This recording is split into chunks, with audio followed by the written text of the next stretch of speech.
Okay, welcome again everyone, in for a special day today. We're really lucky to have a couple of amazing people here. I'd just like you to welcome Jacques Fresco and Roxanne Meadows from the Venus Project.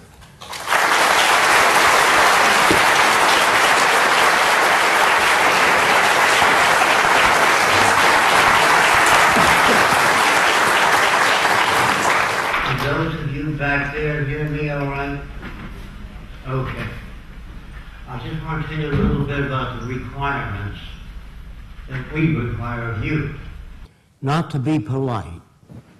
If there's anything you don't understand, ask the question. Try to tighten your answers. In other words, to give other people a chance to talk. Don't come off with long-winded discussions. Just pinpoint your problems and the things you want to know.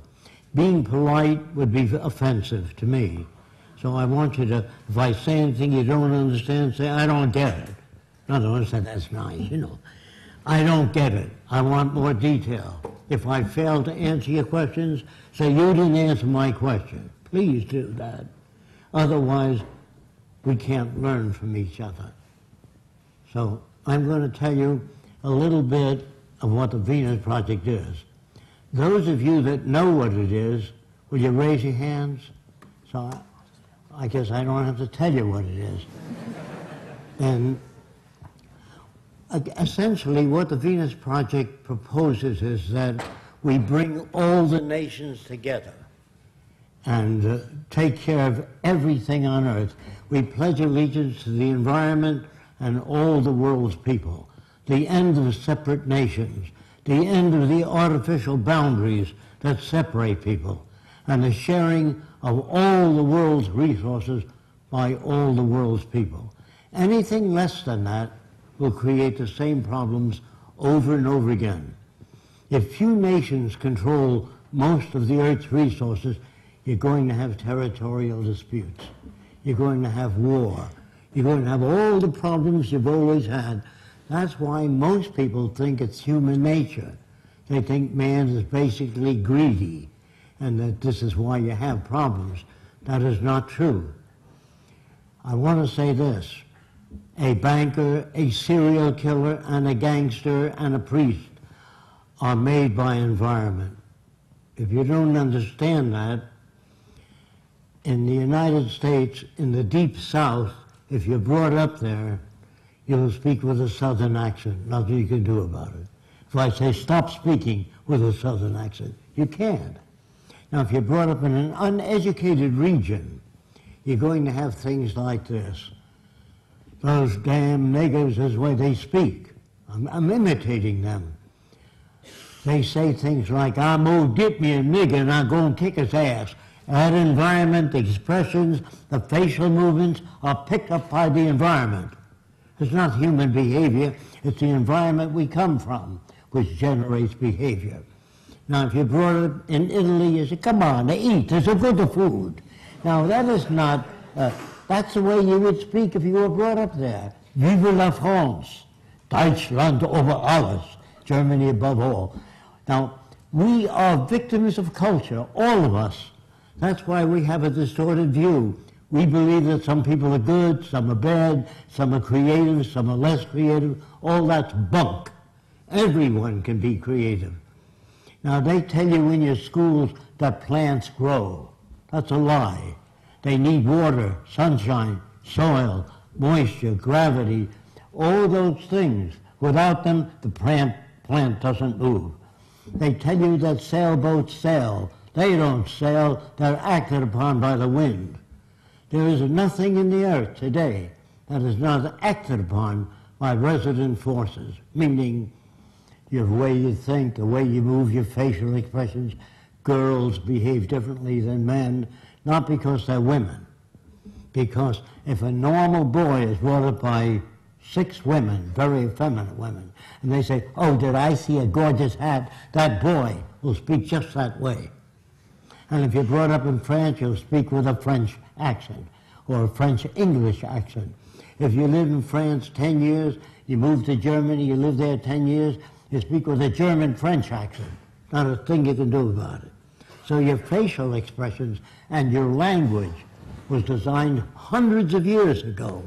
That's why we can't talk to each other. We talk at one another, not to one another. Now, a lot of people don't understand that, so I'll say that the Bible, when you read it, he says Jesus meant this. He says, oh no, he meant that. And the third person says, you're both wrong. That's why you have the Seventh-day Adventist, the Catholic, the Presbyterian, because the Bible is subject to interpretation. All our language is a loud stop.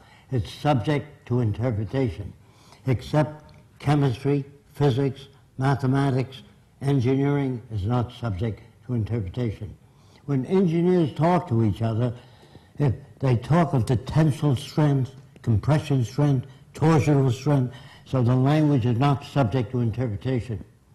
And if you take a blueprint of an automobile from America and bring it to Japan, they turn out the same product, not subject to interpretation. So it appears that most of the language of science and technology is not subject to interpretation. When you talk to somebody, I say, I think this is what he means, and it goes through their head and comes out different. He says, that's not what I meant. Of course you're going to have trouble. A lawyer is a guy that takes language, twists it around to any way he wants to. If he's skilled at it, he can knock you out, put you in jail. A lawyer would be considered a criminal in the future. So would all bankers, and all businessmen, and all politicians. Don't forget, you're brought up to believe that King Solomon was a great guy. He had 1,000 wives. He'd be arrested today as a bigamist. So all the things that you're taught, they teach you to fit in with this culture. All civilizations are established, and they're established on the basis that kept those in power, so they still run the show. Now, I'm not saying they're good or bad, they've been conditioned to that. It seems normal to them. So if you were raised by the headhunters of the Amazon as a baby, and I went to you and said, doesn't it bother you to have 10 shrunken heads? He says, yes. My brother has 20. Is he bad? No. That's the way he was brought up. So you see, there's no such thing as thinking things over. You think within the context of the way you were brought up. If you ask an Eskimo, what do you want? You can have anything you want. He can't say a stainless steel air conditioner. It is not within his environment. So it's very hard for so-called normal people to step outside of the environment. If you ask an Eskimo, do you ever dream of walking on a palm-fringed beach with coconuts and sunshine? He said, I don't know what you're talking about. He's not a bad guy. Now, in the early days in the Roman Empire, I am told that they used to feed Christians to lions. But first they would starve the lions to make a better show. Then they would take the clothes off the Christians so it would be easier for the lions to tear them to pieces. Now the family would come Saturday and Sunday to see Christians being fed to lions. And the kids would say, Daddy, can we come next week to see Christians being fed to lions? Daddy would say, if you behave yourself. Now, are these kids sick? No. They're normal to that culture. The Nazis, Heil Hitler, are normal to that culture. There are no good or bad people. There are no corrupt people or dishonest people, creative people, lazy people. All that's bunk.